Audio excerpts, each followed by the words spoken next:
The name of this conference is Ukraine, What Next, with the subtitle Financial and Economic Impacts. But let's, if I may, broaden the question to what's next in any respect, not just financial. And ask our panelists, what keeps you up at night when you think about what's happening right now in the world as we face what's going on? That's my question. Thank you, Richard. Kasia, what keeps you up at night?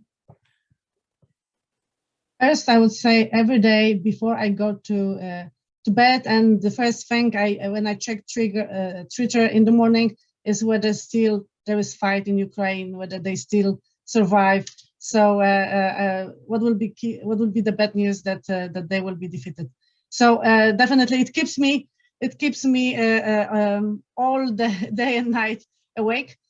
And the second would be inflation. I am so concerned about inflation. I remember when Peter asked us a few months ago about, in a survey, what is the biggest concern? And I answered, yes, inflation will be on the rise, and this will be a steep increase, and they will stay for longer.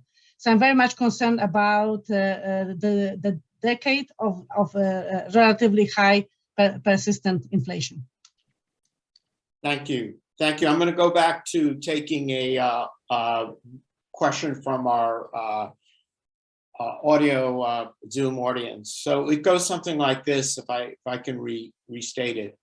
So with environmental disasters and other threats going on around the world, if we focus a little bit on fertile soil, water, clean air, have these issues in the Ukraine and in Europe and elsewhere been part of any discussion about the recovery for Ukraine or for Europe or other parts of the world? Have the environmental or climate change issues been included?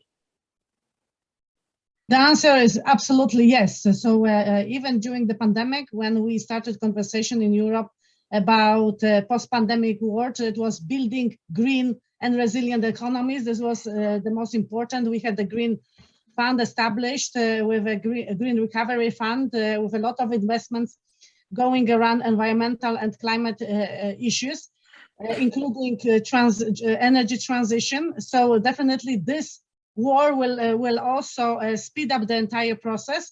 So not only for European Union countries, but including Ukraine, this is a very timely discussion, and it has to be included to the recovery phase, because, as I said, they can leapfrog based on the new technologies and so on when they will reconstruct going forward energy sector. They can use the newest technology and to build a greener economy going forward.